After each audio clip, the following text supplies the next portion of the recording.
Når man er 83 år, så er man blevet alene. Så er du den sidste af en flok. Havde jeg vidst det dengang, da vi var unge, så havde jeg jo nok klappet i hænderne og sagt, Gud, jeg er den, der får lov at leve længst. Men havde jeg vidst, at det ikke var så sjovt, så havde jeg nok ikke klappet i hænderne. For det er tomt, når man bliver alene. Vi lever i et velfærdssamfund. Men hvordan bevare velfærden? Hvordan sikre, at den velfærd, der ikke kan købes for penge, stadigvæk er noget, der hører til den danske model?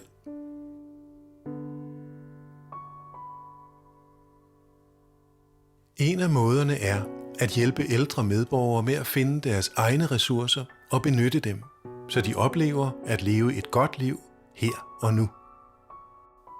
Men nedslidning og svækkelse sker ofte nærmest umærkeligt, og det lidt, der skal til for et bedre dagligdagen, kan være svært at få gjort. Den egentlige erkendelse af situationen kræver øjne udefra, der realistisk kan se, hvordan virkeligheden er. Det er forebyggelse, der er kernen i det sundhedsfremmende forebyggende hjemmebesøg.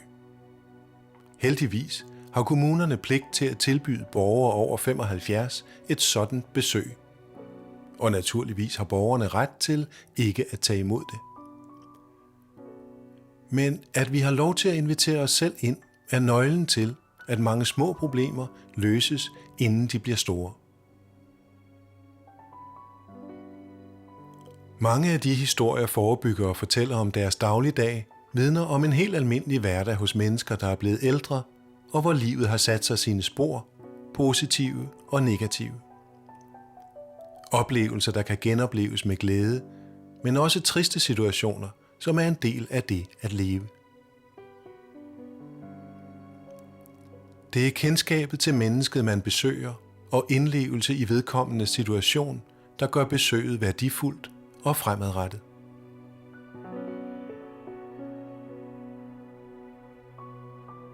At få tid og ro til at høre om besværligheden ved at komme på første salen i et hus med stejl trappe.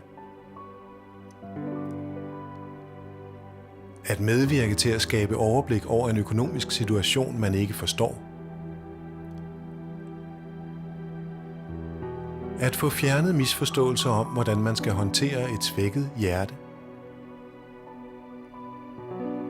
At give lidt livsmod til mennesker, der har mistet det. At motivere til det besøg hos lægen, man har udskudt alt for længe.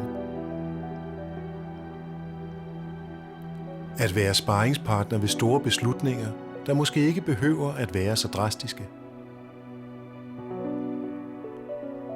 At hjælpe med at lette på dagligdagen. At give det lille skub.